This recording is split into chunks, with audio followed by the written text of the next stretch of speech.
I can tell you I know a judge who committed grand theft, or better yet, who aided and abetted an individual who committed grand theft. His name is Micheal A. Hanzman.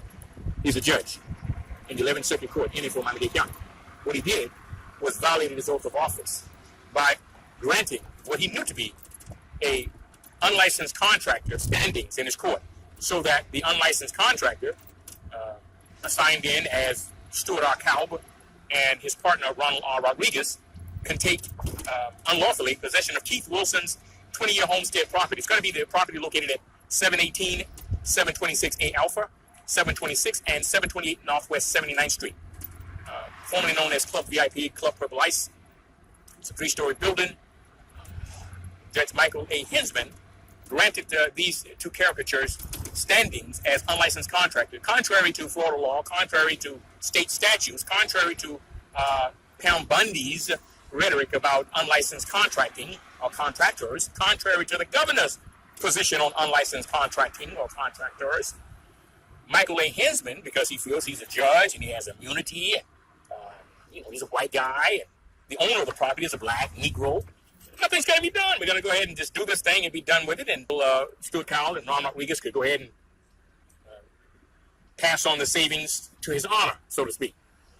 And therefore, it is alleged that Micheal A. Hanzman took a bribe in order to set down on his oath of office, in order to turn his head to the fundamental basics of jurisprudence and the laws of Florida, and say, well, because Stuart Kalb is white and Ron Rodriguez is a lawyer, we're going to do this thing. We're going to violate Mr. Wilson's constitutional rights. We're going to violate his homestead rights. Who's going to know the difference? I'm a judge, he's saying to himself. And this is the problem with our judicial system, where judges are just human beings. They're only officers of the court. They're not the court itself. The court it has impeccable credibility and must be at all times held to the highest esteem. And I do hold the courts as a whole in the highest esteem. Some of the officers of the court, that's a bit different.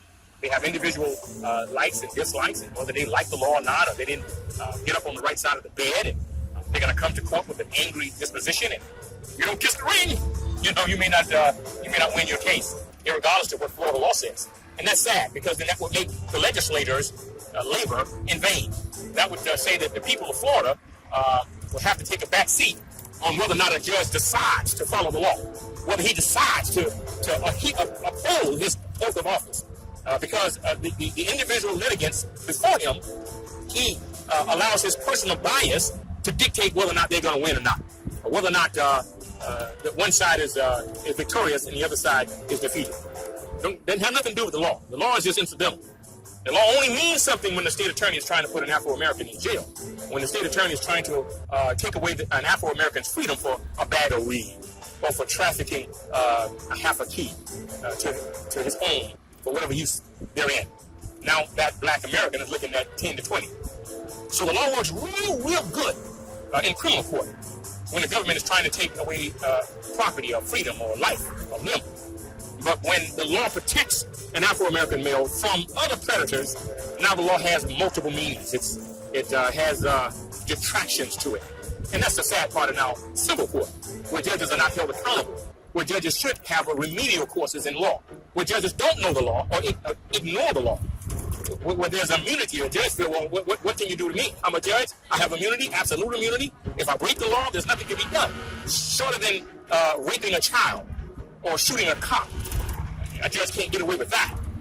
But anything beneath that, it's looked over as being a litigation issue that you have to take to an appellate court, when in fact it was actually a breakage of the law, what that individual officer of the court did.